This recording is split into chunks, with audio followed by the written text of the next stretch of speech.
Prière, élever nos pensées vers Dieu notre Père,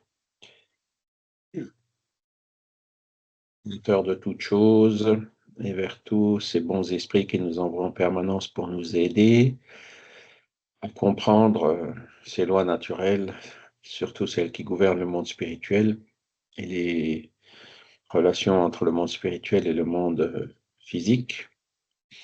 Et nous remercions donc pour cette occasion d'être réunis aujourd'hui pour étudier ces questions, que nous puissions bien les comprendre et surtout que cette compréhension puisse nous aider à travailler sur nous-mêmes pour devenir chaque jour un peu meilleur que la veille et que nous puissions ainsi rayonner par notre exemple et nous demandons aussi que ce cours puisse être utile pour les esprits qui pourraient être avec nous aujourd'hui. Voilà.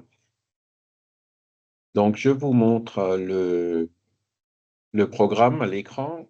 Donc, aujourd'hui, on est déjà le 22 février, c'est déjà la dernière leçon du mois de février, c'est dingue.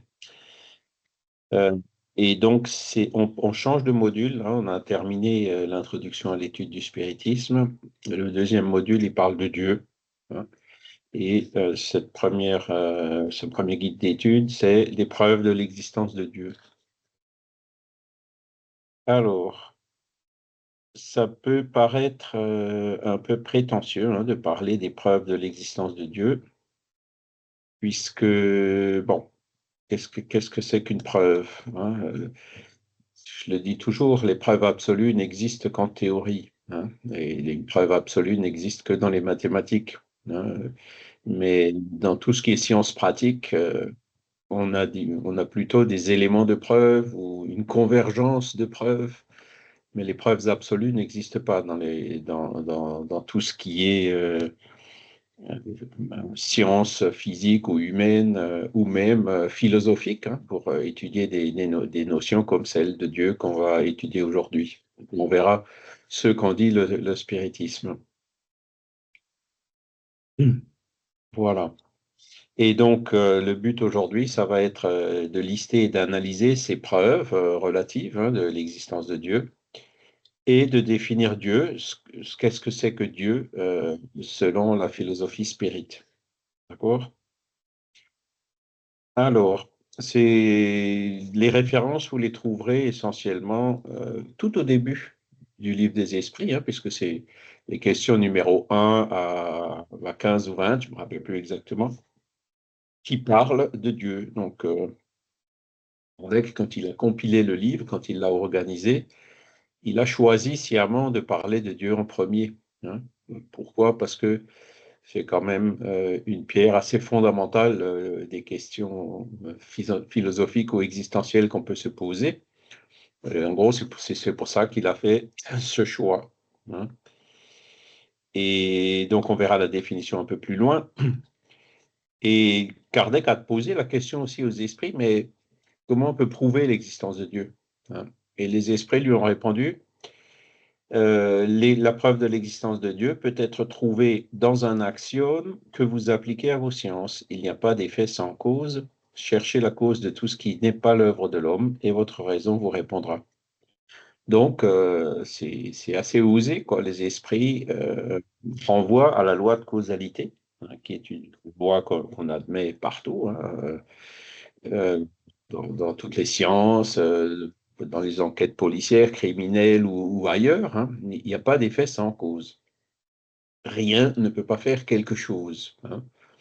Or, l'univers existe. Hein. Il y a eu un Big Bang ou autre, ou pas, ou plusieurs, etc. Et on peut toujours dire, oui, mais ce Big Bang, toute cette énergie, elle vient d'où? Hein. Et donc, on arrive toujours à cette nécessité d'avoir une cause ou même une cause première. Hein, et cette cause première, c'est justement ce qu'on appelle Dieu. D'accord? Alors, je sais qu'aujourd'hui, la causalité, elle est un peu remise en question. Hein, on parle même de rétrocausalité. Certains scientifiques parlent de rétrocausalité, puisque dans notre conception, ben, la cause précède toujours l'effet. Et la rétrocausalité remet plus en question la notion de temps, quoi, de dire que La cause, la rétrocausalité, c'est justement quand la cause vient après l'effet. Bon, je ne vais pas rentrer beaucoup plus dans les détails. Euh, il y a certains éléments qui peuvent effectivement laisser à penser que le temps linéaire, tel qu'on le connaît, euh, et il est quand même assez spécifique à nous, hein. Quand vous avez une horloge, bon, ben, elle tourne, les jours se comptent, augmentent. On est en 2026, ça peut aller jusqu'à 2050, 2100, 3000, 6000, 10 000, enfin, il y a de la réserve, hein. Mais le temps, tel qu'il est en train de passer aujourd'hui, va continuer à passer demain, puisque le référentiel qu'on a pour le temps, c'est les mouvements de la Terre autour du Soleil, autour d'elle-même et autour du Soleil, donc qui définissent le jour et qui définissent une année, hein, avec une petite correction tous les 4 ans pour les années bissextiles, hein, que je connais bien, puisque je suis né un 29 février. Pas de chance, hein, donc je n'aurai pas d'anniversaire cette année. Et, et donc, voilà, on voit aussi que ben, on vieillit. Enfin, il y a plein de choses quand même en nous qu'on observe qui dépendent du temps, hein, des phénomènes chimiques, les corrosions, les tenues du béton, les arbres qui grandissent et qui meurent. Voilà, on a beaucoup de choses dans notre monde matériel qui dépendent du temps. Mais c'est vrai que quand on commence un peu à arriver aux limites du monde matériel, hein, comme en mécanique quantique, par exemple, hein, où vous avez certains effets qui sont observés et qui apparemment ne respectent pas le temps ou la distance, hein, qui contredisent la relativité, notre espace-temps, ou qui semblent le contredire, hein. Euh, Dans le monde spirituel, ben, c'est un peu la même chose. La notion du temps, elle n'est pas tout à fait, elle n'est pas linéaire comme chez nous, hein. Et on a plusieurs éléments qui nous permettent de penser ça. C'est par exemple les personnes qui ont une expérience de mort imminente. Donc l'arrêt cardiaque dure quelques secondes ou au maximum quelques minutes, hein, sinon on n'arrive plus à réanimer la personne. Pourtant, la personne, elle a une expérience, elle peut en parler parfois pendant des heures, hein, de tout ce qu'elle a vu, de tout ce qu'elle a vécu pendant ces quelques secondes ou ces quelques minutes. Donc on voit qu'il y a là aussi une perception du temps qui est différente pendant l'état où elle se trouvait pendant sa mort imminente et notre temps physique tel qu'on le connaît sur Terre. D'accord? Mais bon, voilà. Alors, il faudra peut-être qu'on le revoie si un jour vraiment la rétrocausalité se confirme. Comment interpréter cette preuve qui est donnée là, hein, à la lumière de cette nouvelle conception de la causalité, hein. Mais pour l'instant, on en est toujours à cette causalité directe qui est il y a jamais d'effet sans cause. Et donc, comme je vous l'ai dit, Dieu est défini comme la cause première, hein, de tout ce qui existe, de tout ce qui a été créé. Voilà. Tout ce qui n'est pas l'œuvre de l'homme. Alors, c'est vrai que l'homme peut créer une machine, il peut créer, concevoir, fabriquer un ordinateur, il peut faire plein de choses. Il peut même planter un arbre. Par contre, il ne sait pas faire une semence d'un arbre, hein, on ne sait pas faire, hein. Je vous donne le carbone, l'hydrogène, enfin tous les éléments nécessaires pour faire une semence, une graine d'un arbre, on n'est pas capable de la faire. On est capable de la multiplier, de les faire germer, etc. Mais les processus qui sont derrière, hein, derrière le vivant, on ne sait pas les faire, hein. On a aussi su cloner des humains, on est allé assez loin dans certains domaines, mais voilà, fabriquer un humain à partir de zéro, on ne sait pas faire. Fabriquer une molécule d'ADN à partir de zéro, on ne sait pas faire. Et ça, c'est bien aussi une indication que derrière le vivant, il y a aussi autre chose, hein. Donc, il y a quelque chose une énergie, quelque chose de spirituel, pas une énergie physique, mais spirituelle, qui permet la vie. Voilà. Donc, la preuve que les... Alors, c'est les esprits. Alors, c'est là où il faut bien lire le livre des esprits. Vous avez les questions d'un côté, hein, qui ont été posées par Kardec ou par d'autres.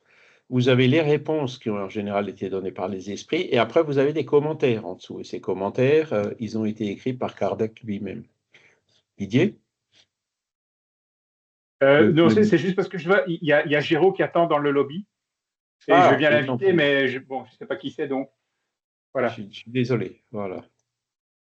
Jérôme, bah, c'est notre frère qui habite à Pointe-Noire au Congo Ok.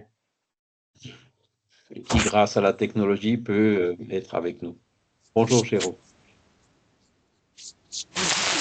Voilà. Alors, la deuxième grande source où Kardec parle de Dieu, c'est dans la Genèse, hein. Le chapitre 2 de la Genèse, il est consacré à Dieu.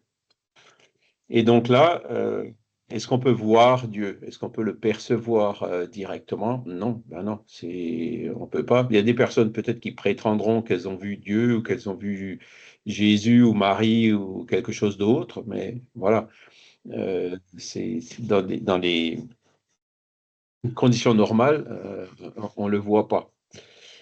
Et donc, Kardec nous dit, Dieu ne se montre pas, mais il s'affirme par ses œuvres. Donc, on peut là aussi arriver à la notion de Dieu indirectement. Quand on regarde l'univers, quand on regarde l'harmonie qui règne dans l'univers, toutes les lois naturelles, même les lois physiques qui gouvernent la matière, ont bien une cause, viennent bien de quelque part. Voilà. Les explications alternatives consistent à dire que ben, tout ça, c'est le fait du hasard. Mais bon, c'est une explication qui satisfait moins la compréhension que celle de dire qu'il y a effectivement une cause première derrière tout cela. Hein, parce que même le Big Bang, si on en revient à ça, si le Big Bang a réellement existé, puisque bon, là aussi, il y a une convergence de preuves, mais il n'y a pas de preuve absolue du Big Bang. Il y a bien toute cette énergie initiale, elle doit bien venir de quelque part. Et donc l'énergie, et là on parle vraiment d'énergie physique, hein, ne sort pas du néant, quoi. Hein, elle apparaît pas comme ça, pouf, comme par hasard. Donc, il y a bien une cause derrière toute cette énergie. Alors on peut dire oui, mais c'était le Big Crunch. Mais si on continue chaque fois à demander oui, mais pourquoi le Big Crunch et d'où venaient tous ces éléments, tous ces éléments, toute cette matière avant le Big Crunch, je parle de choses hypothétiques, hein, puisque toutes ces choses-là, ce sont des hypothèses qui sont émises aujourd'hui dans les milieux scientifiques. Mais pour dire la vérité, ben, plus on se rapproche du Big Bang, moins nos équations d'aujourd'hui fonctionnent, quoi. Les équations, en général, divergent quand on s'en rapproche. Hein. Donc, on arrive à quelques millisecondes, ou peut-être même un peu plus près du Big Bang, mais le Big Bang, on ne sait pas. La science ne sait pas pour l'instant. Et donc, là, on nous dit aussi, ouais, bon, ben, alors c'est pareil, ça peut paraître une solution de facilité de dire, ben, on ne sait pas ce qu'il y a derrière, donc c'est Dieu, on met Dieu derrière, hein, un concept un peu abstrait, voilà.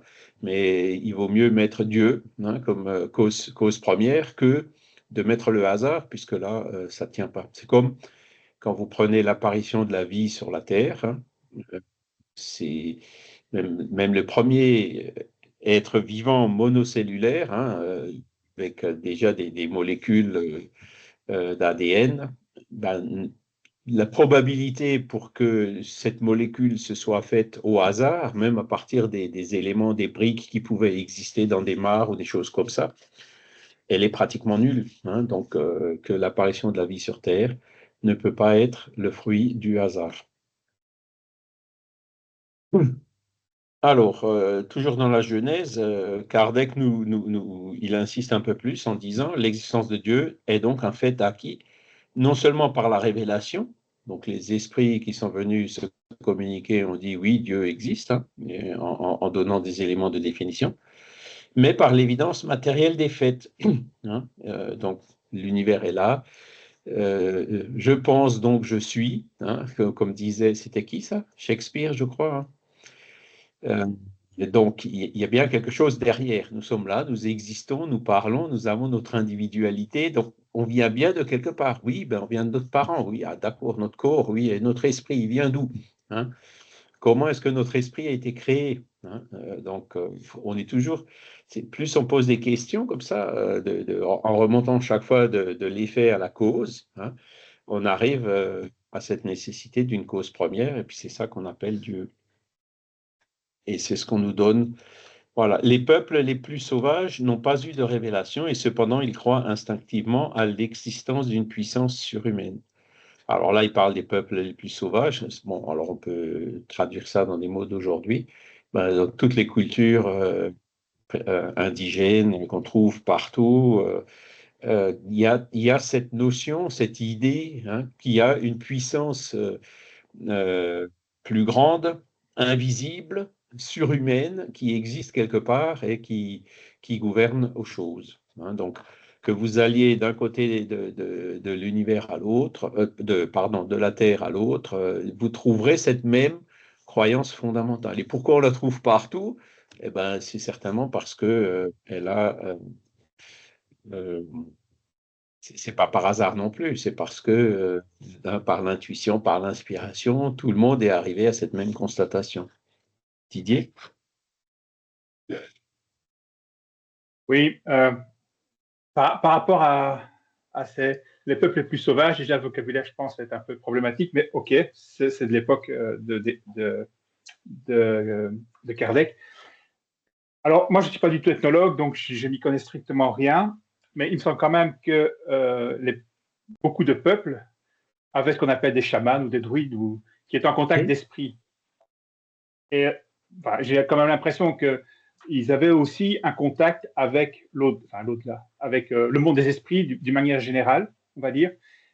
Et donc, je pense quand même c'était pour eux une espèce de révélation. C'était pas une révélation dans le sens qu'on ne rapportait pas quelque chose, mais ils naissaient là-dedans et toute leur vie, c'était pour eux naturel de savoir qu'il y avait quelque chose de l'autre côté. Et donc, ils avaient peut-être les esprits de la forêt, ce genre de choses. Donc, je suis pas sûr que c'est tellement très différent. Simplement, nous, aujourd'hui, c'est beaucoup plus formalisé, quoi. Mais je pense que ils avaient aussi accès à la révélation, mais peut-être sous une forme plus naturelle, plus normale, plus consensuelle dans leur vie. Voilà. C'est, Et c'est- je pense donc que c'est je tout. suis, c'est Oui, Descartes, à pas Descartes. Darwin. Ouais. Mais Shakespeare, c'est C'est un to be or détail. not to be, that is the question. Voilà. C'est ça. Exact. Donc, je confondais les deux. Voilà. Et donc, alors l'existence d'une puissance surhumaine, ben, comme le disait aussi Didier, à l'époque, ben, c'était le polythéisme. Hein. Il y avait les dieux de la forêt, il y avait les dieux de ci, du temps, des orages, de la pluie, du soleil. C'était le polythéisme, hein, tout ce qu'on attribuait à quelque chose qui dépendait justement pas de l'humain. Hein, bon, alors on peut placer aussi, on peut prendre aussi dans l'anthropologie, hein, l'homme préhistorique, hein, avait aussi ce genre de croyance. Et effectivement, avec les sorciers, les chamans, ils communiquaient avec ces esprits qui n'étaient pas humains. Hein.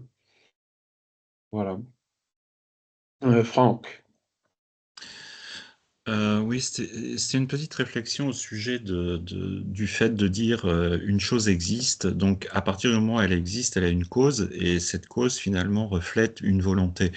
Euh, Malheureusement, j'allais dire, c'est oublier un petit peu vite qu'une chose existe, peut-être aussi, à la suite de nombreux échecs. Dans le vivant, en règle générale, on sait très bien que des espèces sont apparues après de multiples essais qui ont échoué. Si je prends 2 dés et que je veux obtenir 2 6, je vais à un moment donné, je vais les obtenir, mais après un nombre incalculable peut-être d'échecs, ou peut-être tout de suite. Mais ça ne relève pas d'une volonté, ça relève d'un pur hasard. Et moi, ce qui me gêne en fait dans la réflexion, c'est de dire, voilà, une chose existe, donc ça a été voulu et ça marche du premier coup. Ben non, pas du tout. Les choses n'existent pas comme ça du premier coup. C'est souvent le résultat de nombreux échecs et ça, on peut le vérifier dans de nombreux domaines, quoi. Effectivement, c'est possible que comment dire, le chemin de la création passe par ces échecs-là. Mais malgré tout, tu parlais des dés. Bon, il faut bien qu'il y ait quelqu'un qui lance ou quelque chose qui lance les dés. Tu vois? On peut chaque fois remonter en Oui, disant, bon, il se passe c'était quelque une chose, image. quelle est la cause de Après, cela? ouais, après il y avait Stephen Hawking qui avait proposé en fait une modélisation d'un univers qui s'auto-engendre à partir des lois de la physique. Bon, le seul problème que ça pose, c'est est-ce que ces lois de la physique, alors les lois classiques hein, que l'on connaît, finalement sont intrinsèquement liées à l'apparition de l'univers ou est-ce qu'elles préexistent? Ça, c'est un débat. Mais en fait, Hawkins partait du principe que l'univers pouvait être apparu de manière autonome, quoi. Voilà. Ouais, C'est, c'est la bonne question, tu vois. Même en faisant ce genre d'hypothèse, on arrive toujours à remonter à la limite de l'hypothèse et à reposer la question du pourquoi et comment et d'où, tu vois. Et c'est ça qui, comment dire, on travaille là par itération, quoi. Chaque fois qu'on a un effet, on remonte à une cause. ouais. Cette cause, c'est elle-même un effet, on remonte encore une fois à la cause, et ainsi de suite. Donc on arrive à itérer, et c'est en faisant ces itérations à l'infini, hein, en utilisant des termes mathématiques, qu'on arrive à la notion de Dieu, selon la définition qu'en ont donné les esprits aussi. Donc ça, c'est la question numéro 1 du livre des esprits. Dieu, c'est l'intelligence suprême, cause première de toute chose. Et donc, ouais, c'est très court, hein, ça fait à peine une ligne et demie. Hein. L'intelligence suprême, bon, ben, on parle de suprême, ça veut dire qu'il ne peut pas y avoir plus intelligent. Voilà, c'est vraiment qu'il concentre, comme il le dit, hein, ces lois de la nature physique, même les lois qui gouvernent le monde spirituel, ont une cause, et cette cause vient aussi de Dieu. Hein. Et là, ils disent cause première de toute chose. En parlant de cause première, c'est justement ce résultat des itérations. Hein. Chaque fois, on avance d'un pas. Hein. On trouve le Big Bang. Bon, c'est le Big Bang qui a généré l'univers observable tel qu'on connaît, avec quelques anomalies hein, déjà. Mais OK, qu'est-ce qu'il y avait avant ce Big Bang hein. Chaque fois, on peut aller aussi loin qu'on veut. On pourra toujours se poser la question, oui, mais avant ça, il y avait quoi? Et donc, en itérant comme ça jusqu'à l'infini, en faisant un raisonnement mathématique, encore une fois, on arrive à une cause première. Et c'est ça qu'on appelle Dieu. Alors, vous voyez, la question que Kardec a posée, il n'a pas demandé qui est Dieu. Parce que qui est Dieu, ça aurait déjà été le personnifié, donc ça aurait été une mauvaise question. Hein. Il a demandé qu'est-ce que Dieu? Donc, quelle est cette cause première sans la personnifier, sans biaiser la question dans le sens d'un Dieu anthropomorphe, hein, à l'image humaine. Oui, Voilà. Charles, en fait, c'est vrai, mais ça va rejoindre un petit peu le débat qu'on avait eu la semaine dernière. Dieu, c'est du quoi ou c'est du qui? Là, Dieu est qualifié d'intelligence suprême. Donc, c'est Mhm. quelqu'un. Une chose n'est pas intelligente en elle-même. C'est là où ça bug un petit peu dans le raisonnement. Thomas d'Aquin va parler de cause efficiente. C'est beaucoup plus intéressant que de parler de causalité, de cause à effet. Euh, et là, enfin personnellement, ça me gêne énormément, quoi, de dire à la fois Dieu n'est pas quelqu'un, mais en même temps Dieu est intelligence suprême. Bah, il y a une contradiction interne, quoi. Et tu Une associes le chose n'est mot pas intelligence à intelligente. l'humain, effectivement, mais on n'est pas forcé d'associer l'intelligence à l'humain. Les lois de la nature sont intelligentes. Euh, Non, pas du c'est une tout. expression qu'on peut utiliser, quoi. Et les lois de la nature, c'est pas un humain, tu vois. Enfin, moi, Les lois de la c'est nature ne sont difficile, hein, pas parce que intelligentes, définir, quoi. c'est réduire, hein, déjà. Mais bon, ils se sont risqués, ils ont donné une définition, hein, qui est celle que vous voyez là. Mais c'est difficile. Là, on arrive vraiment dans des concepts qui sont très abstraits et où on arrive un petit peu à la limite de ce qu'on peut concevoir et même de ce qu'on peut exprimer avec les mots dont on dispose. Hein. Et c'est pour ça que toute la difficulté de la chose. Hein. En fait, la causalité efficiente repose sur le fait qu'une chose ne peut exister qu'à partir d'une chose qui est semblable. c'est beaucoup plus intéressant de se dire de dire ça qu'une chose existe à partir d'une cause. C'est-à-dire, j'existe en tant qu'être humain parce que je suis produit par un être humain. Hmm. Voilà. Donc, et remonter sur une cause unique qui génère la diversité, c'est là où ça va être problématique. Euh, je sais pas. Ouais. Bon, après, si je me place à notre niveau, une personne peut bien concevoir, la même personne peut concevoir un morceau de musique, un tableau ou une machine ou quelque chose, hein. La même intelligence peut concevoir des choses qui sont diverses, hein. On n'est pas que. Alors c'est vrai qu'il y a beaucoup comme je disais tout à l'heure, on peut multiplier des cellules, hein, on peut cloner, on sait faire un certain nombre de choses, hein, justement par copie, par copier-coller, par clonage, hein, comme on dit. Mais c'est pas forcément le réduire. On peut pas forcément réduire toute la création à des clonages ou des copies. Alors il y a Vincent aussi qui a levé la main. J'ai juste une réflexion par rapport à ça. Est-ce qu'on n'est pas en train d'appeler Dieu tout ce qu'on ne comprend pas, tout ce qu'on ne peut pas expliquer?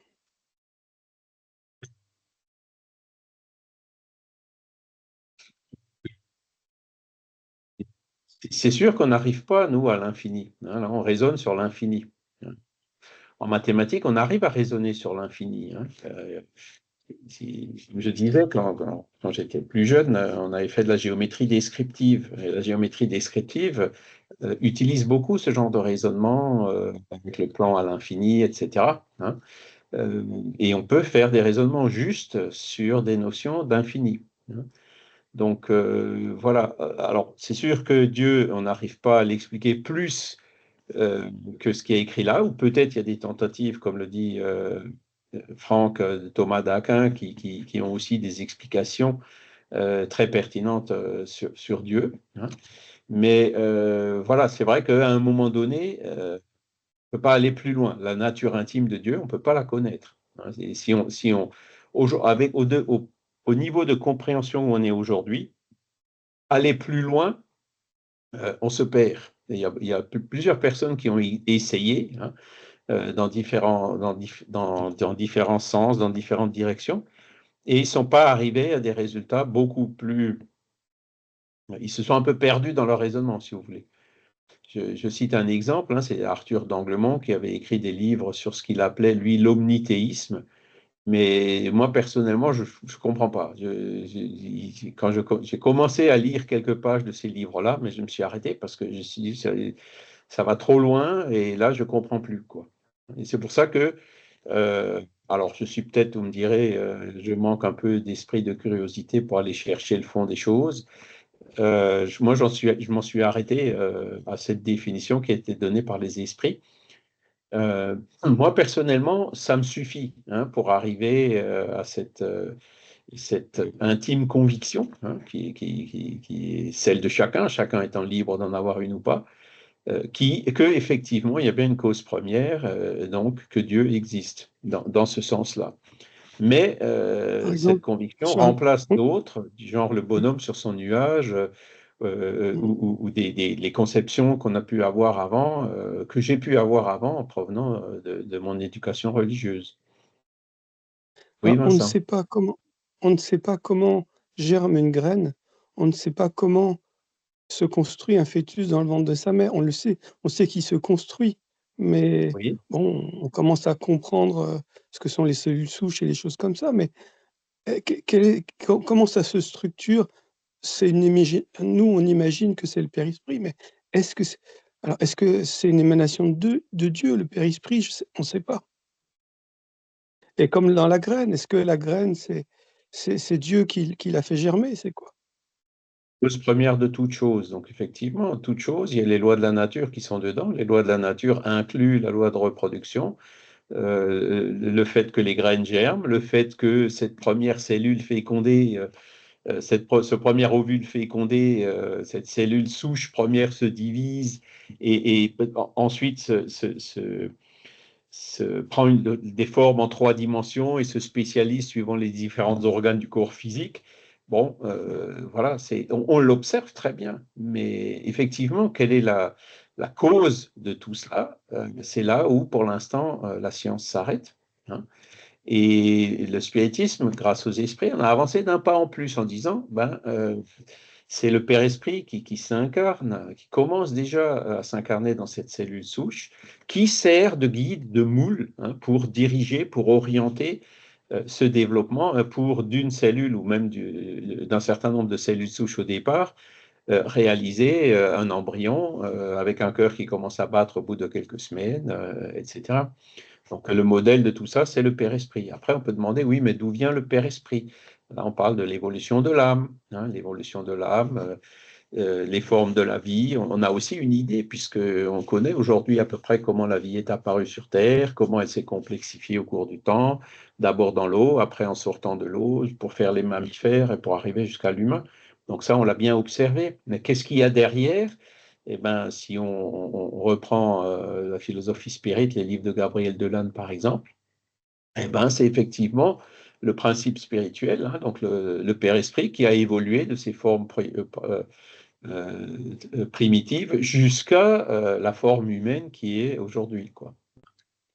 La forme humaine qu'on voit aujourd'hui. Donc, c'est une hypothèse pour aller un pas de plus. Maintenant, après, c'est vrai, mais pourquoi est-ce que le Père Esprit évolue? Qu'est-ce qui pousse? Quelle est l'énergie qui stimule le Père Esprit à évoluer? On peut toujours aller une question en plus. Et c'est ça qui nous amène chaque fois à cette notion de cause première qu'on appelle Dieu. Alors, il y a 2 mains qui sont levées. Donc, numéro 1, c'est Didier. Je les prends dans l'ordre, hein, dans la séquence. Okay, on a la ligne du temps qu'on a, donc on la suit. Okay. Non, je pense que généralement, on ne va pas résoudre ici le problème de savoir si Dieu existe, si Dieu n'existe pas. Voilà, on va pas y arriver. Il y a des gens qui se posent ces questions-là, des gens très intelligents, des philosophes qui se sont posés ces questions-là depuis des centaines, des milliers d'années. Je pense que voilà, c'est quelque chose qui n'est pas... Enfin, obtenir une réponse définitive à ce problème, à mon avis, n'est pas quelque chose qu'on peut atteindre. Donc, ça va rester un acte de foi. Je crois en Dieu, je ne crois pas en Dieu, je crois en plusieurs dieux. Je crois qu'on ne saura pas aller en deçà. Ce qui est important, je pense, dans le cadre de cette activité, c'est de voir, d'un point de vue culture générale, c'est de voir qu'est-ce qu'en dit le spiritisme. Après, on prend ce qu'en dit le spiritisme ou on ne prend pas, mais je pense que c'est ça qui est important ici, c'est de voir, OK, quelle est la vision qu'ont les spirites, qu'a le spiritisme de Dieu. Et alors, une petite parenthèse, parce que c'est quelque chose que Franck avait déjà dit la semaine passée, qui m'avait fait un peu réfléchir. Franck, tu fais différence entre le qui et le quoi. Parce que ça, par contre, oui, effectivement, c'est soit une personne, soit quelque chose, mais ça peut pas être les deux. Mais je suis un peu embêté par cette dichotomie que tu mets entre, d'une part, le qui et le quoi. Et j'avais dit la semaine passée, mais peut-être c'est autre chose. Ça peut être les deux ou ça peut être autre chose. Et là, entre-temps, j'ai pensé, entre le qui et le quoi, il y a quelque chose d'intermédiaire, me semble-t-il, dans notre vie courante. C'est les animaux de compagnie. Un petit chien n'est pas une personne. En même temps, on ne va pas dire que c'est un objet. Donc, je pense qu'on peut peut-être sortir de cette dichotomie du qui ou du quoi pour avoir quelque chose d'autre. Voilà. Oui, en fait, j'avais soulevé cette interrogation par rapport au fait que lorsque l'on parle de Dieu et à travers toute l'histoire du fait religieux dans l'humanité, l'homme prétend pouvoir être capable, capax Dei, hein, donc capable de Dieu, donc d'entrer, de croire en Dieu d'une part, mais en plus d'entrer en communication avec Dieu. Et c'est là en fait où je me posais la question de Dieu en tant que personne, c'est-à-dire capable d'établir une relation avec nous. Alors que ce soit une relation d'égal à égal ou une relation de créateur à créature. C'est vrai que la relation que j'ai avec un animal, j'ai un chat que je considère, alors très compliqué de le considérer comme une personne, mais je ne le considère pas comme un amas de cellules, voilà. Donc mais en fait, mon interrogation reposait sur le fait d'avoir un dialogue finalement. une compréhension mutuelle de l'un et de l'autre. C'est dans ce sens où je disais que si c'est du quoi, bah, ça va être compliqué. Par contre, si c'est du qui, on peut amorcer l'idée que Dieu soit une personne. Ce qu'a établi certaines religions. Hein, alors, je sais que ça va faire grincer des dents, mais je pense que les religions monothéistes ont largement fait leurs preuves depuis des milliers d'années. Alors que bon, voilà, les autres propositions restent problématiques, quoi. On parlait du périsprit tout à l'heure, on n'est même pas sûr que ça existe, quoi. Donc On est c'est quand plus dans même, cet esprit. on est d'accord avec la plupart des religions monothéistes sur le fait que Dieu existe. Donc c'est déjà bien, hein. Mhm. Après, l'écart vient de est-ce que c'est un Dieu anthropomorphe ou est-ce que c'est quelque chose d'autre? Et là, les esprits sont clairs. Ils disent, bon, Ça ben, c'est peut être sûr que nous, dans notre conception humaine, on a tendance à concevoir Dieu selon notre forme humaine. Et c'est contre ça qu'ils disent, non, Dieu est bien au-delà, hein, de la forme humaine. Après, La preuve, c'est que, c'est ouais, vrai que dans les religions abrahmaniques, enfin, si on se réfère au texte de la Genèse, même si la Genèse n'est pas quelque chose qu'il faut prendre au pied de la lettre, mais c'est quand même une affirmation massive. Dieu créa l'homme à son image. À son image, il le créa. C'est même répété. Donc, à partir de là, on est face à quelque chose qu'on a tendance à oublier, c'est-à-dire que on est face à une divinité, entre guillemets, qui, d'ailleurs, hein, dans le texte hébreu, on parle de moule, de moule. L'homme moula, le Dieu moula l'homme à son image. Donc, on a vraiment une sorte de de truc qui va être dupliqué. Alors, il faudrait s'attarder sur les problèmes de traduction, mais c'est ça. Le tselem, hein, c'est à l'image, c'est plus qu'une ressemblance. Le tselem, c'est quasiment de même nature, et ça, c'est très fort en fait.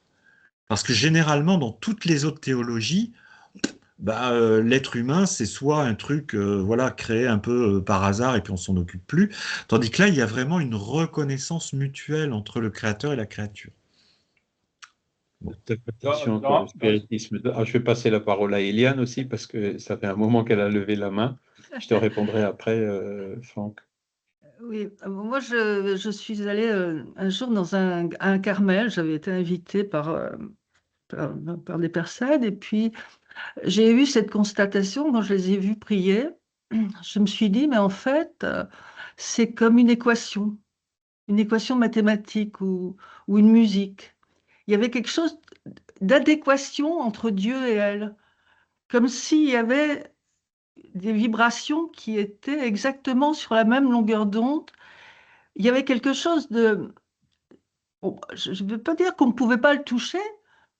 Et j'ai dit au prêtre de ma paroisse, j'ai dit, mais en fait, Dieu, c'est une équation mathématique. Et il m'a dit, mais vous savez, Eliane Einstein l'a déjà dit, mais il m'a répondu une chose, et ça, je voulais le dire quand même là. Il dit, il y a eu une révélation. Il y a la révélation de la Bible. Il ne faut pas l'oublier. Dieu s'est communiqué aux hommes depuis toujours. Alors, on y croit ou on n'y croit pas.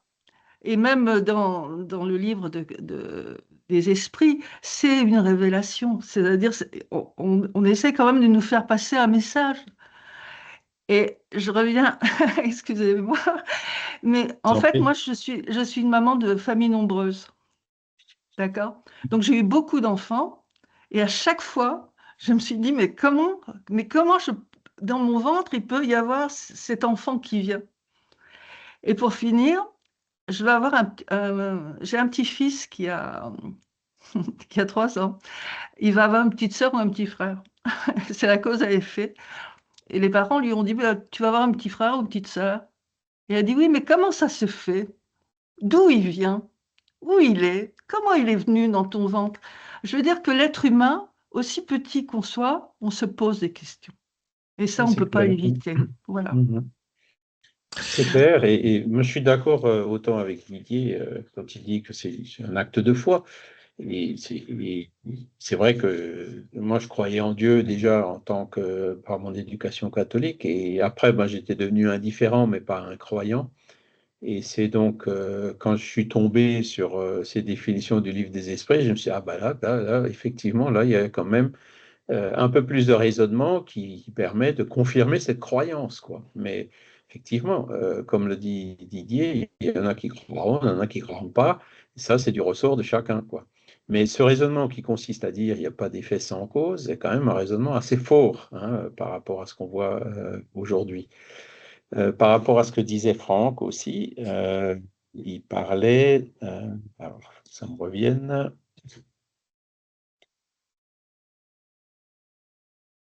oui, au sujet de que le Dieu anthropomorphe, hein.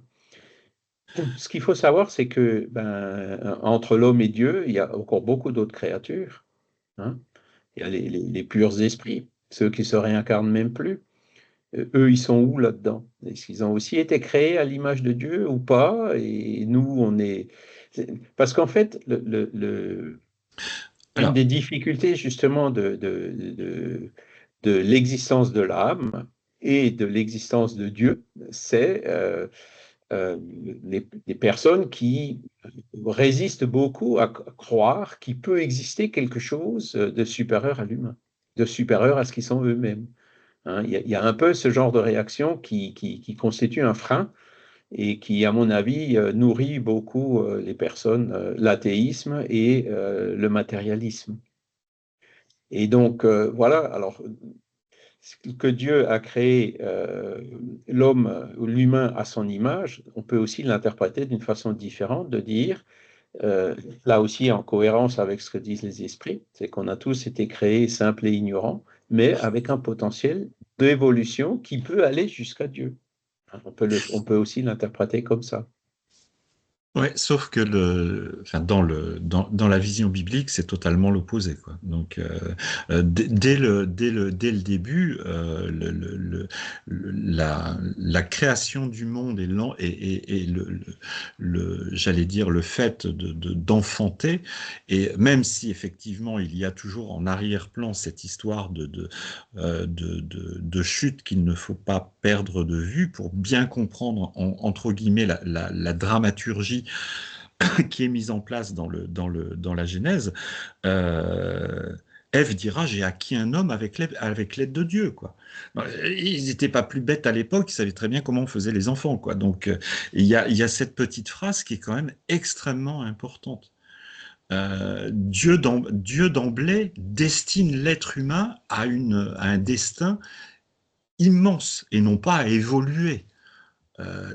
Au contraire, c'est totalement le contraire. C'est-à-dire, le spiritisme part du principe qu'on est sur un esprit simple qui va évoluer. La Bible, c'est totalement l'opposé. On est sur un esprit, un être humain complet, entre guillemets, qui chute. Et c'est Ben, tout le problème de la rédemption. c'est là où il y a Totalement justement la incompatible. C'est différence complètement dans incompatible. les points de vue, quoi. Le spiritisme dit ça vient de la phase végétale, animale, humaine, l'homme préhistorique vers l'homme d'aujourd'hui, l'homme de demain qui sera encore plus évolué. Le spiritisme, enfin les esprits nous enseignent l'évolution, cette loi d'évolution, quoi. Alors que c'est vrai que dans les églises, on a une conception différente, on a la chute, puis ensuite le, le fait de remonter, la rédemption, etc. Donc, c'est là où il y a effectivement des vues qui sont discordantes, et c'est là où chacun fait son raisonnement et se dit, mais lequel me paraît le plus logique, hein?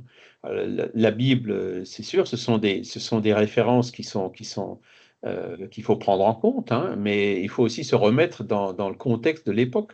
À l'époque, ils avaient, avec le vocabulaire qui... Aujourd'hui, on a du mal à exprimer les choses, même avec un vocabulaire d'aujourd'hui. Moi, je me mets dans la peau de ceux qui étaient il y a 2000 ans, Jésus, ou il y a 3500 ans, Moïse. Comment est-ce qu'il pouvait expliquer les choses aux gens, hein? Il était obligé forcément de prendre les concepts qui existaient à l'époque et qui avaient peut-être aussi pour conséquence de donner une image des choses, mais qui était qui est peut-être un peu simplifiée ou qu'aujourd'hui on a un peu de mal à interpréter, quoi. Alors que là, dans le spiritisme, bon, c'est quand même du vocabulaire d'il y a 150 ans, donc beaucoup plus récent, mais qui fait appel à des raisonnements moi, on verra surtout la semaine prochaine quand on parlera des attributs de Dieu, c'est vraiment des raisonnements qui sont logiques et qui sont, moi je ne trouve pas de faille dans ces raisonnements-là. Hein. Et donc, c'est ça qui m'a fait en disant, oui, mais c'est vrai que plutôt qu'un bonhomme sur son nuage, qui sommes-nous pour prétendre que Dieu soit un petit bonhomme, hein, pour le personnifier, hein. Donc, je conçois très bien que c'est quelque chose qui soit Charles, au-delà ouais. de la simple notion d'une personne. Charles, Et cette approche du spiritisme, c'est vrai, me paraît beaucoup, beaucoup plus logique. Charles, je vais te taquiner. Par pitié, arrêtons de parler de cette histoire de bonhomme sur son nuage, parce que c'est Tu, ridicule. tu vas dans la chapelle Sixtine, c'est ce que tu vois, hein. Dans beaucoup Non, d'églises, c'est ce qu'on voit, non, non, non, non, non, non, non, je suis hein. désolé. C'est les gens qui ne vont jamais à l'église qui disent ça, hein. Ça n'a rien à voir. Et bon, j'ai le respect, hein. Ce sont des images qui sont magnifiques, hein. Les artistes ont vraiment fait des choses grandioses sur ce principe-là. Mais voilà, le- je pense que Kardec, il a quand même frappé un grand coup, là. Alors, on n'y est toujours pas, hein. Pourquoi? Parce que on n'a pas les moyens de comprendre dans le détail, encore une fois. Mais la loi de causalité, c'est quand même un argument fort, hein. Il n'y a pas d'effet sans cause. Bon, c'est Mais vrai. pour le coup, pour rebondir sur ce que disait Eliane, moi, bon, je suis né dans une tradition, on va dire, catholique. Après, j'ai eu un acte de foi qui m'a véritablement orienté vers le protestantisme, bon, bah, réformé, ce qui m'a ouvert justement sur une étude du judaïsme beaucoup plus importante, parce que le protestantisme a gardé finalement les racines juives du christianisme. Pour le coup, j'ai réussi, j'ai de nombreuses fois fait quelques retraites entre guillemets retraites spirituelles, qu'on va dire, que ce soit dans des couvents, que ce soit dans des choses comme ça. Euh, on est vraiment dans une spiritualité qui est extrêmement forte. Et on n'est pas du tout dans l'histoire de croire en un bonhomme. Voilà, j'ai du mal à expliquer. Je pense Un qu'Eliane, peu, c'est vrai. voilà, tu vois, en fait, c'est toujours ces images qui collent et qui sont d'ailleurs qui font le jeu, hein, de beaucoup de gens athées ou de choses comme ça, ou des moqueurs. Ce que disait le premier psaume, hein, d'ailleurs. Hein. Donc, mais quand on est confronté véritablement à la réalité d'une spiritualité incarnée, on n'est pas du tout et c'est pas du tout ce que dit la Bible d'ailleurs. La Bible ne parle jamais d'un bonhomme ou un truc comme ça. C'est vraiment méconnaître ces textes fondateurs, quoi. Ce qu'Hélène a dit aussi tout à l'heure est vrai, c'est s'adresser directement à Dieu. On peut. La prière, c'est on s'adresse directement à Dieu. Et sans d'ailleurs passer par l'Église, hein. C'est ce qui a longtemps contrarié les autorités catholiques, que les prières devaient passer par eux, hein, avant d'aller à Dieu. Non, le spiritisme confirme que si on élève notre pensée à Dieu, comme Dieu, on verra dans les attributs la semaine prochaine, il est omniprésent, omniscient. Toutes les prières qu'on adresse à Dieu, même nous, hein, seront entendues par lui. Voilà. Et donc, c'est vrai que quand on va dans un lieu de prière, hein, comme un couvent ou même dans une église, hein, on ressent cette vibration. On voit les gens qui sont là avec leur foi. Moi, ça me donne beaucoup, beaucoup d'admiration, hein. Même si c'est une foi peut-être simple, avec la Trinité ou en suivant les dogmes particuliers d'une église ou d'une autre, bon, c'est une foi. Et il vaut mieux, alors là aussi je caricature un peu, il vaut mieux que la personne soit dans l'église en train de prier que dans un bistrot en train de boire, hein. Je caricature un peu, je suis désolé, mais voilà. Mais le spiritisme, en fait, nous fait appel à un raisonnement, donc sur cette loi de causalité. Voilà. Et c'est vraiment le raisonnement principal. On ne peut pas aller beaucoup plus loin dans le raisonnement par rapport à cette existence de Dieu ou pas. Mais c'est quand même un raisonnement fort et qui nous pousse vers cette nécessité d'une cause première. Et par des raisonnements qu'on peut tout à fait comprendre. Voilà. Et qui sont valables, hein, en termes de raisonnement. Et le dernier, J'avais Ouais.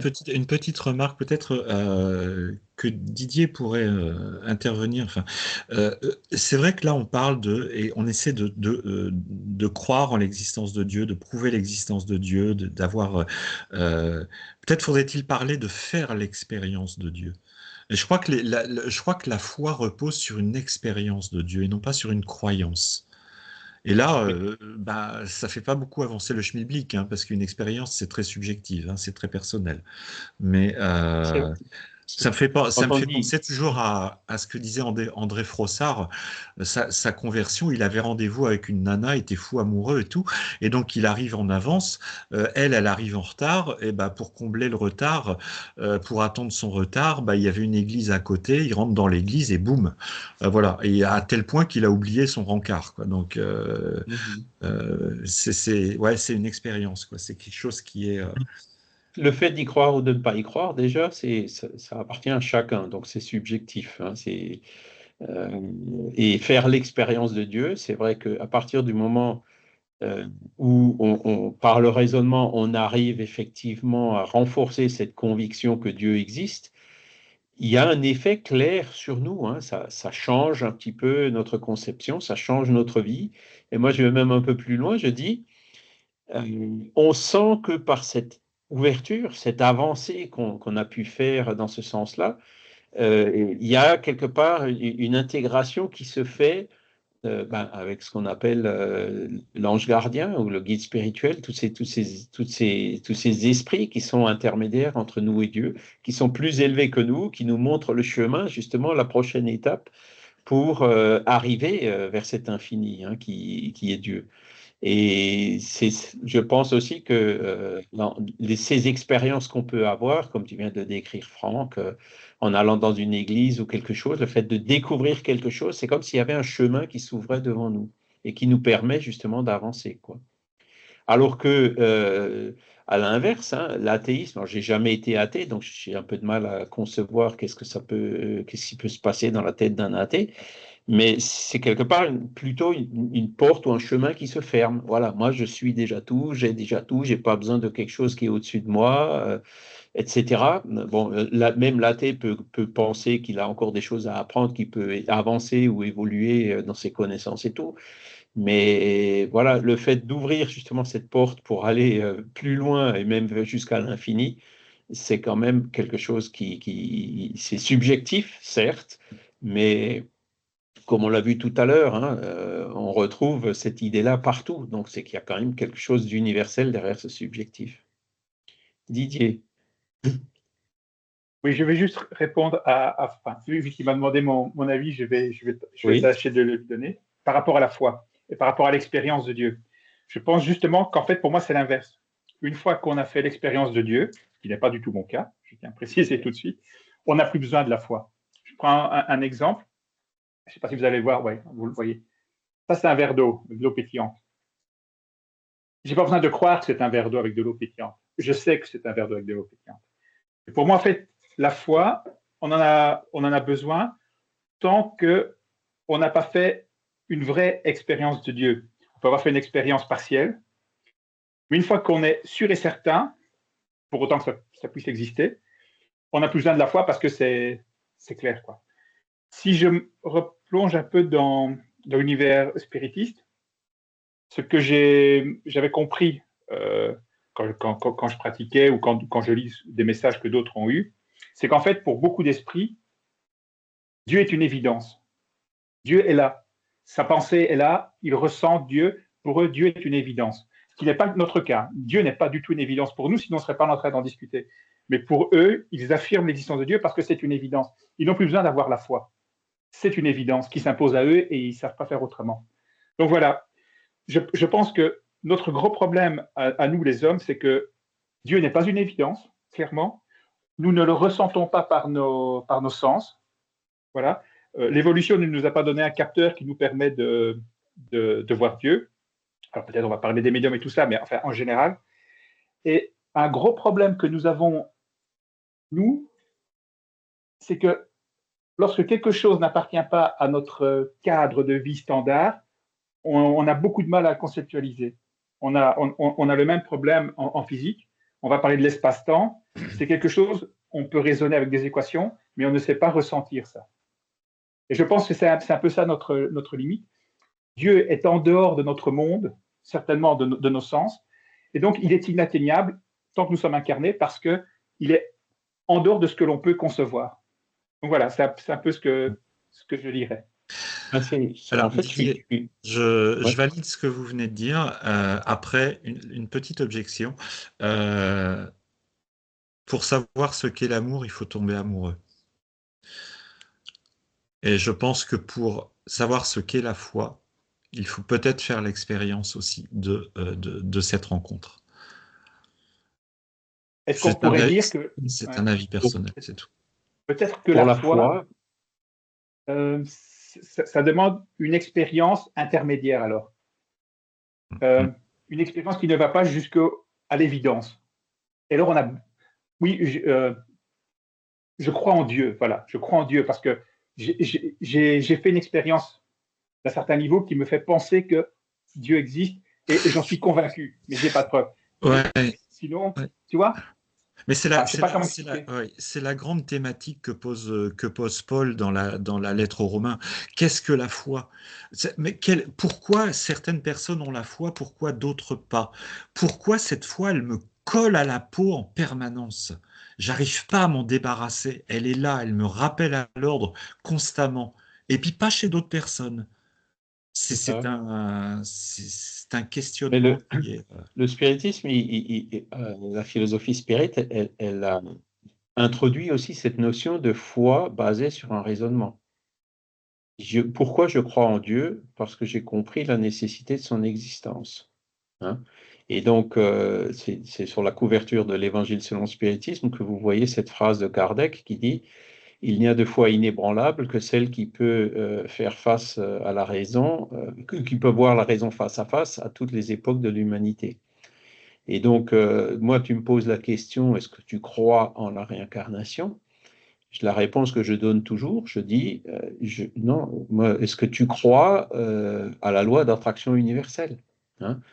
On croit que la Terre et la Lune s'attirent, que les objets célestes s'attirent, on connaît les équations, les règles et tout, mais personne n'a jamais vu l'élastique ou le fil entre les deux, et personne n'a jamais vu le graviton qui pourrait expliquer cette attraction universelle. Pourtant, on y croit. Hein? Et donc, en termes de spiritisme, si je crois en Dieu, ou plutôt si ma foi en Dieu est devenue plus forte, c'est justement parce qu'il y a un raisonnement, et c'est tout le but du cours d'aujourd'hui, c'est cette loi de causalité qui m'amène à cette nécessité d'existence de Dieu. Alors pour les esprits, comme le dit Franck, effectivement, Dieu, c'est une évidence. Alors oui ou non, parce que la question a plusieurs fois été posée à des esprits, même à des esprits assez évolués. Est-ce que vous voyez ou est-ce que vous percevez Dieu? Parce que le mot voir, il est peut-être un peu, c'est pas le bon mot, c'est toujours pareil, on n'a pas le vocabulaire qui va bien. Est-ce que vous percevez Dieu? Et les esprits répondent, moi pas encore, mais ceux qui sont un peu au-dessus de moi arrivent déjà à le percevoir. Donc effectivement, à partir du moment où ils perçoivent, pour eux, cette foi devient une évidence encore plus forte. Hein. Et par rapport aux difficultés de conceptualisation, bah, c'est effectivement tout le problème. Hein. On a du mal à conceptualiser un esprit, on a du mal à conceptualiser un père-esprit. Dans le domaine du spiritisme, il y a plein d'ouvertures qui se font. Pourquoi est-ce qu'on dit qu'il y a un père-esprit? Ben parce que l'esprit arrive à agir sur la matière, donc il y a forcément un corps intermédiaire qui lui permet de faire ça. On a le phénomène de la vie, l'embryon, etc. Donc il y a bien un moule quelque part, et ce moule, ben, ce n'est pas l'esprit, c'est le père-esprit, c'est le corps intermédiaire. C'est ce que les esprits sont venus nous expliquer et qui permet effectivement de comprendre toute une série de choses. Maintenant, qu'est-ce que c'est que le père-esprit? Qu'est-ce que c'est que cette semi-matière? Pour l'instant, on ne sait pas. On n'a pas la conceptualisation qui va bien pour l'expliquer. Et c'est là où le spiritisme encourage les recherches dans ce domaine parce que moi, je crois fermement que on y arrivera un jour, c'est clair. Hein, il faut se poser la question, il faut y avancer.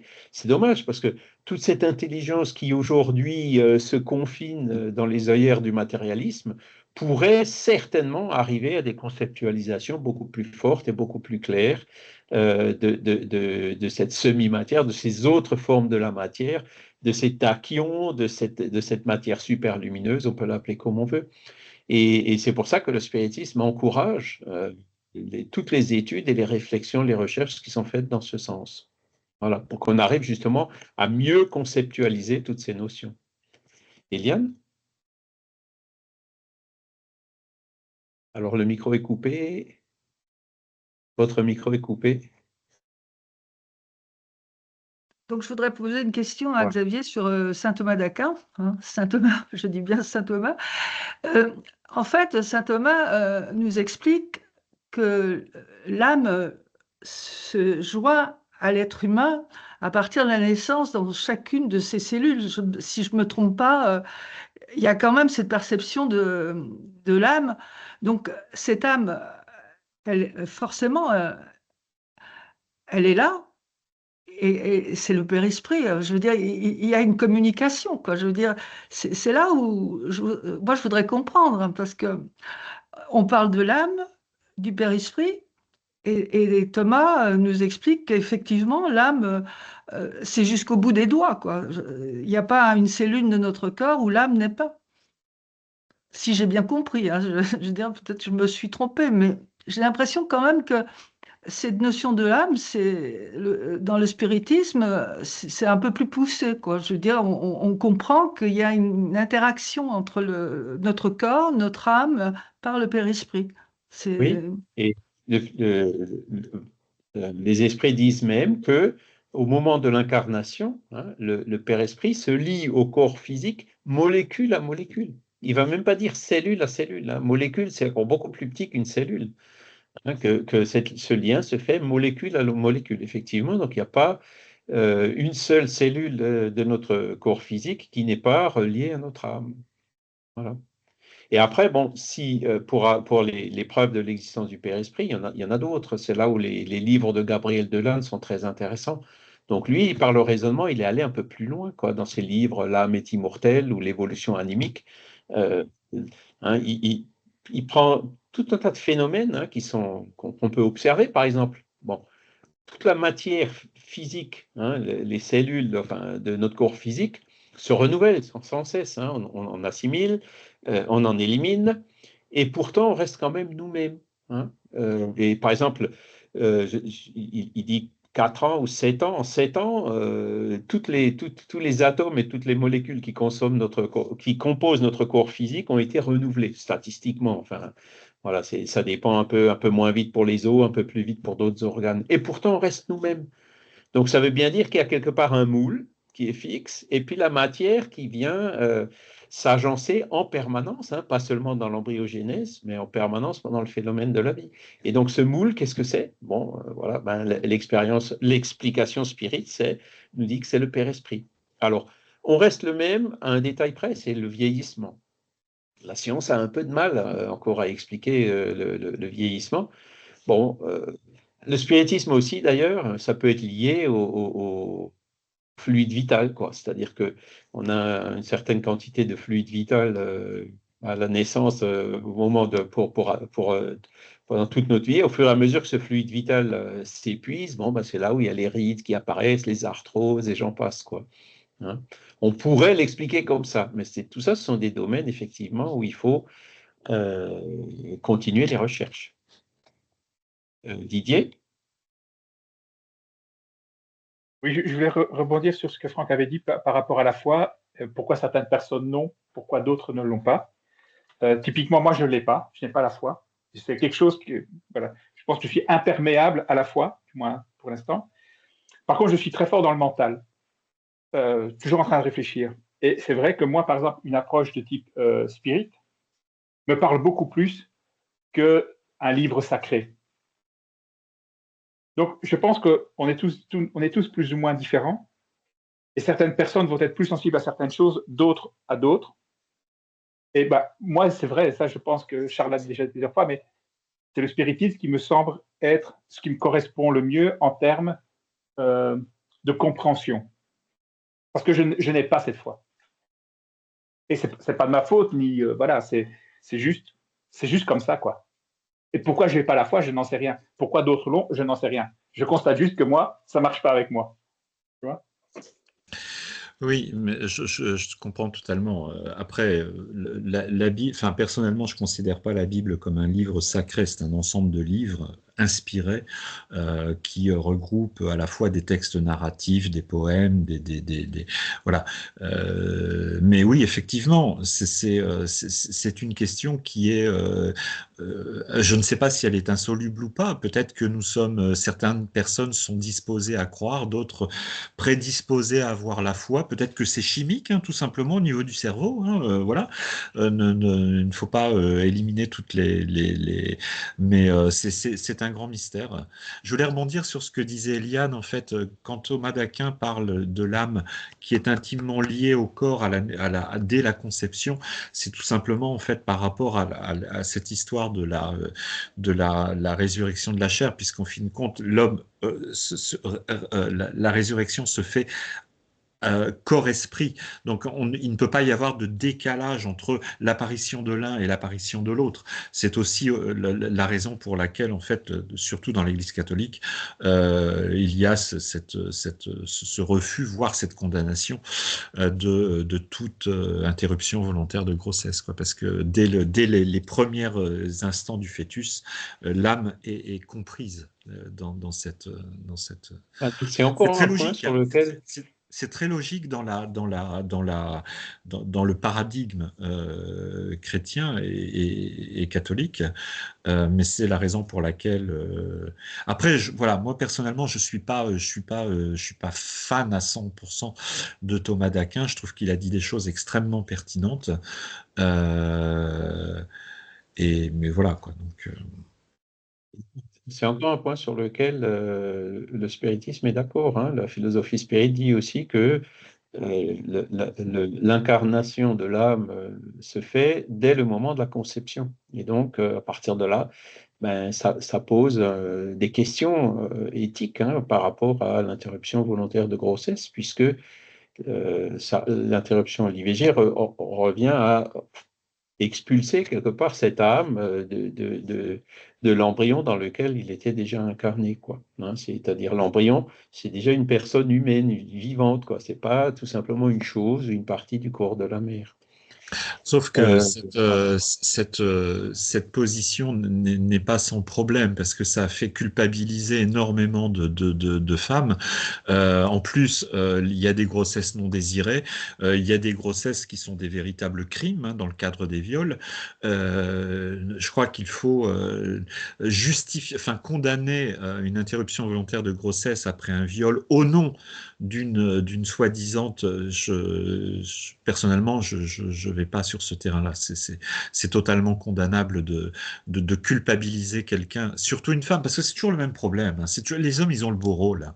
Hein. Voilà. Enfin, excusez-moi, Eliane, hein, je suis un peu direct, mais c'est vrai que c'est extrêmement agaçant, quoi.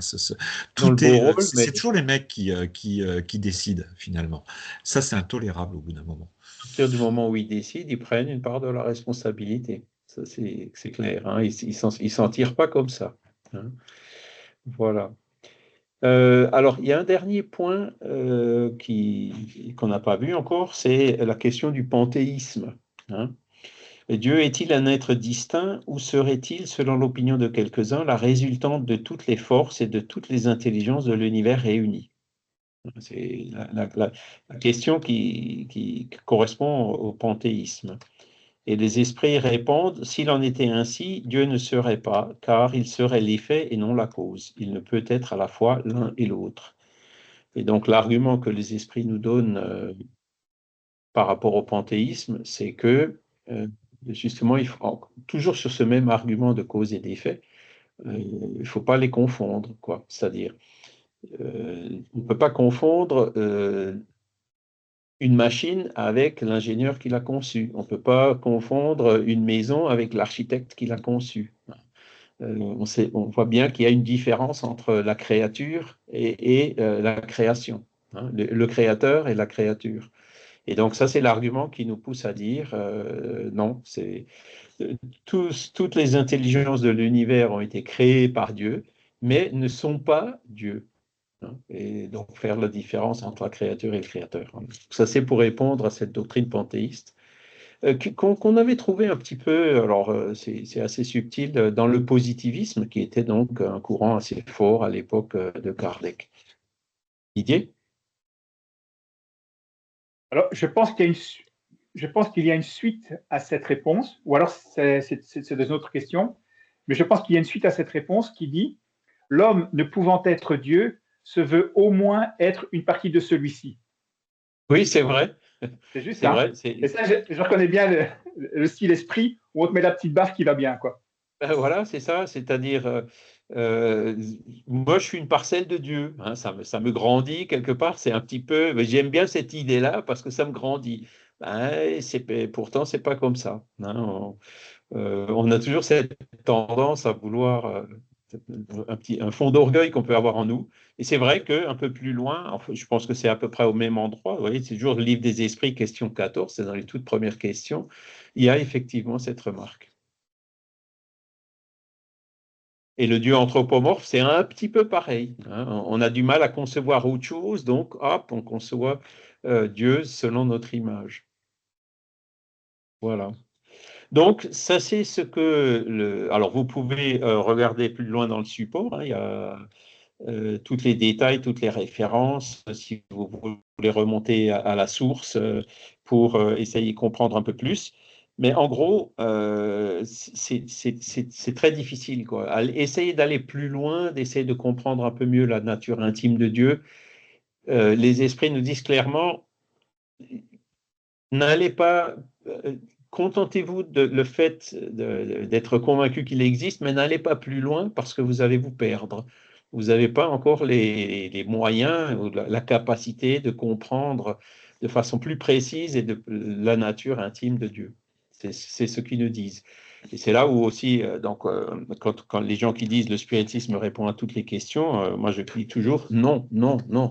Il ne répond pas à toutes les questions parce que il y a des choses que nous, on n'est pas capable de comprendre, et il y a des choses que même les esprits qui sont venus donner des réponses ne comprennent pas. Et dans ce cas-là, ils le disent. Nous-mêmes, on ne sait pas, donc comment voulez-vous qu'on vous le dise, hein? Donc, c'est vrai qu'à un moment donné, dans les questionnements, il faut savoir s'arrêter en disant, bon, pour l'instant, c'est ça que je peux comprendre. Ça me permet d'avancer, d'avoir cette ouverture, comme on a vu tout à l'heure, de comprendre de façon plus profonde et plus intime quel est le sens de la prière qu'on peut adresser à Dieu, hein, quand on fait un autre Père. Alors, pareil, dans le Père, on va dire, on revient de nouveau à personnifier Dieu, mais on peut remplacer notre Père par notre Créateur, hein. Et donc là, être certain que ce genre d'attitude qu'on peut avoir va dans ce sens de cette ouverture et qu'elle est entendue, puisque Dieu, il est omniprésent. Et c'est ce qu'on verra d'ailleurs dans le cours suivant, hein, on verra quels sont les attributs de la divinité, hein. Donc on dit, OK, si Dieu existe, qu'est-ce que je peux réfléchir en plus, hein? Et donc, la semaine prochaine, on verra ces attributs de la divinité et on va les analyser. Et on verra que là aussi, il y a des raisonnements et des raisonnements qui sont forts, qui sont, pour l'instant, je n'ai pas réussi à trouver de contradiction dans ces raisonnements. Et ce qui est intéressant, c'est que ces raisonnements-là, c'est Kardec qui les a fait, hein. C'est écrit dans la partie remarques. Il demande quand même la confirmation aux esprits, est-ce que ces raisonnements sont corrects? Ils lui ont répondu oui. Mais bon, on verra ça la semaine prochaine. Charles, j'avais une petite réflexion. C'est très taquin, mais c'est quelque chose qui bon, j'avoue, qui m'agace un peu dans le livre des esprits. C'est cette manière, justement, à chaque fois qu'une question est posée, c'est de répondre, ah bah oui, mais non, mais vous n'êtes pas capable de comprendre. Je trouve ça très dommage. Parce que est-ce qu'on n'est pas capable de comprendre parce qu'on n'est pas assez évolué, ou est-ce qu'on n'est pas capable de comprendre parce que l'interlocuteur n'a pas non plus la réponse? C'est comme si, en fait, alors, c'est un peu contradictoire avec le principe de l'évolution. C'est comme si, en fait, vous étiez en classe, vous demandez à votre prof, bah, écoutez, vous posez une question, ah bah non, gamin, t'es pas capable de comprendre, t'es trop jeune. Bah oui, bah expliquez-moi. C'est ça qui me bloque un peu dans le livre des esprits, c'est qu'à chaque fois qu'il y a une question pertinente, bah la réponse c'est non, vous n'êtes pas capable de comprendre. C'est les deux. Et Il y a ça, les deux causes, hein. C'est soit y les a esprits rien. savent, mais ils trouvent pas comment nous l'expliquer, Ben oui, comment mais nous le faire comprendre, vos ou soit simplifications. eux-mêmes ils savent pas. Et les deux cas se présentent. Et souvent d'ailleurs ils le disent. Ils le disent. Ça, nous on le sait pas. Comment voulez-vous qu'on vous explique? Ou alors dans cette Ouais, mais nature, qui sait notamment parce dans ces questions jusqu'à la question 20, il y en a comme ça où ils disent clairement, n'allez pas plus loin parce que vous allez vous perdre. Et quand on regarde, il y en a qui ont essayé d'aller plus loin, mais ils se sont effectivement perdus, puisque bon, l'omnitéisme de M. Arthur d'Anglemont, c'était certainement quelqu'un de très brillant, mais moi je connais personne, enfin, vous le connaissez? Vous connaissez Arthur d'Anglemont et l'omnitéisme? Jamais entendu parler, hein, donc voilà. Et bon, on peut les trouver, ces livres, hein, je les ai à la maison, on peut les digitaliser, les mettre sur l'encyclopédie Spirit. Moi, j'ai essayé, mais ça me dépasse, hein, alors que le livre des esprits, ça me dépasse pas. Et c'est là où je trouve qu'effectivement, ils ont eu raison de dire, bon, comme Jésus à l'époque, il disait des choses par des paraboles en allant jusqu'à un certain point, et même en disant, je pourrais vous dire à vous, aux apôtres, je vous dis plus de choses que je ne peux pas dire à eux dehors parce qu'ils ne comprennent pas, mais vous, vous comprenez.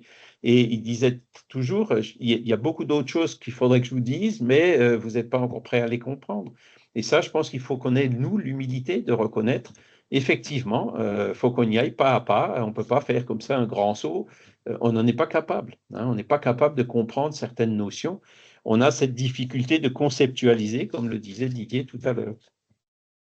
Même si chaque fois on avance un peu, quoi. C'est-à-dire, c'est pas parce qu'on a une difficulté de conceptualiser qu'il faut pas essayer, qu'il faut pas essayer d'avancer, de trouver des moyens de conceptualiser. Voilà. Et c'est par rapport à ces questions de Dieu, effectivement, comme il n'y a pas de preuve absolue, en dernier ressort, c'est une question de subjective, quoi. J'y crois ou j'y crois pas. Mais le fait d'avoir un raisonnement qui nous amène vers cette nécessité d'une cause première, je vous avoue franchement que c'est quelque chose à moi qui m'a énormément aidé. Voilà, et j'espère que ça pourra aussi vous aider, vous, en attendant mieux, quoi, en attendant qu'on ait les capacités de comprendre davantage de choses. Voilà.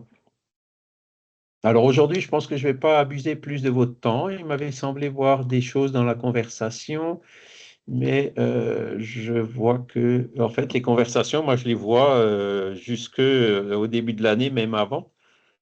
Et donc, c'était des questions qui étaient venues la dernière fois. Voilà. Bon, si vous avez d'autres questions, on a le groupe Skype avec la enfin, Skype, c'est plus Skype, maintenant c'est Teams, c'est là où il y a une confusion. Là, on a le Teams pour faire les émissions en direct, hein. Et donc, il y a un autre Teams qui a remplacé Skype, où vous avez aussi le lien dans le programme, où on peut continuer les conversations en permanence, quoi, jusqu'à la prochaine réunion. Voilà. Alors, moi, je vous propose que pour aujourd'hui, on s'en arrête là. Si vous avez des questions, vous pouvez toujours les poser la prochaine fois. Et donc, comme on l'a vu, la prochaine fois, on ira un peu plus loin. On verra, OK, si Dieu existe, quels sont ses attributs? Qu'est-ce qu'il peut être et qu'est-ce qu'il ne peut pas être?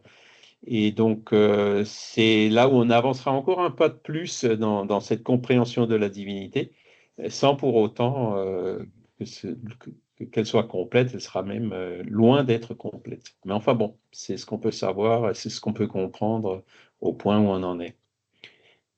Voilà, donc on va remercier aussi les bons esprits qui étaient avec nous aujourd'hui pour nous aider justement à comprendre ces choses. Et le but essentiel étant toujours que cela nous permette à nous d'avancer, de mieux comprendre qui nous sommes, d'où nous venons, où nous allons. Et donc ce travail que seuls nous pouvons faire, hein, d'amélioration, de devenir chaque jour un peu meilleur que la veille, et donc d'avancer vers Dieu, justement, et vers notre Créateur et vers le bonheur. Voilà. Je vous remercie beaucoup pour ce cours. Je vous souhaite un excellent dimanche, une excellente semaine, et ce sera un plaisir de vous dire de se revoir dimanche prochain. C'est nous qui te remercions pour le cours. Mais de rien, de rien. Merci à vous tous. Merci beaucoup. Merci beaucoup. Au revoir. Oui, merci au Charles. revoir. Au revoir. Au revoir. Tout à l'heure. Tout à l'heure.